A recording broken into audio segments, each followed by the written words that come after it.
মা আসো।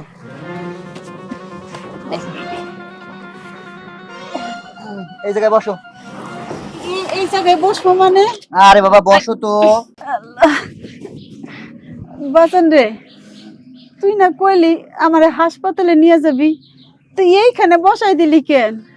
আরে মা, তুমি হাসপাতালে নিয়ে যাইতাম, তোমার গায়ে যে দুর্গন্ধ, অহন যদি আমি হসপিটালে তোমার নিয়ে যাই তাহলে তো হসপিটালে আমাদের ঢুকতেই দিব না, তখন পড়বো আর এক মুসিবতের মধ্যে। এই জন্য তোমার এই গাছতলায় বসায় রাখলাম, তুমি এই জায়গায় চুপচাপ বইসা থাকো, আমি হাসপাতালে যাইয়া তোমার জন্য সব থেকে দামি ডাক্তার নিয়ে আইতেছি, বুঝছো? বসে থাকো এই জায়গায়। বাজান, হাসপাতালে না গেলে কি ডাক্তার আমারে দেখতে এই জায়গায় আইবো? আরে মাবুত, এই মহিলার কাছে খালি কৈফত দিতেই হইব। এত কৈফত চাচ্ছেন আপনি? হ্যাঁ, আপনি যদি ডাক্তার দেখাইতে চান এই জায়গায় চুপ করে বসে থাকবেন। এই যে এই টোপলাটা নেন, এটার উপরে শুয়ে থাকেন, শরীরটা ভালো লাগবে। বেশি পেছাল পালে তারও শরীর অসুস্থ হয়ে যাবে। এই চলো। ওঠো। ও বাজান, হ্যাঁ। এই রাস্তার মধ্যে আমি শুয়ে থাকবো? কিচ্ছু হইব না, আমি যামু আর আমু। কি কও, রাস্তার মধ্যে মানুষ আছে না? রাস্তার মধ্যে কি গরু ছাগল থাকে নাকি? ওঠো। শরীরের মধ্যে যে গন্ধ রাস্তায় থাকো। ড্রাইভার সাহেব, গাড়ি চালান। আমার এইখানে তুই যাস না রে বাজান।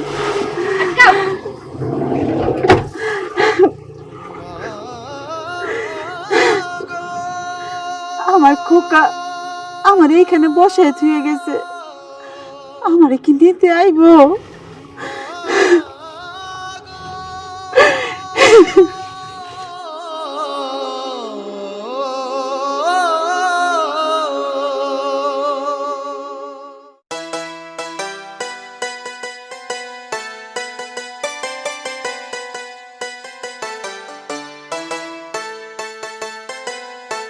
আনোয়ারের দোকানে একটা চা খায় লই।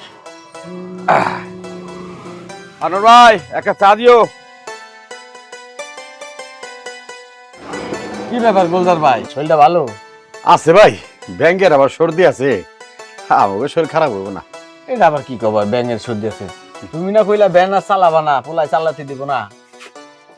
কইছিলাম তোরে ভাই, পোলারে খাওয়াইতাম, ভাবলাম যে পোলারে বিয়ে করায় দেই, বিয়েটা করলে হয়তো কাম কাজ করবো, আমি একটু বয়ে বয়ে খামো। এখন তো কাম তো দূরের কথা, ওই বসেই খাইতেছি, পোলারও খাওয়াইতেছি, বউরে খাওয়াইতেছি, 2 দিন পর আরেকটা বাচ্চা আয় পড়বো। বিয়া করাও দেখা যায় পোলার সুখ হইল না। শোক আমাকে কপালে না। কি দেখতাছো? মহিলাটা কেনা? আর কই না ভাই, ওটাও একটা অসহায় মহিলা,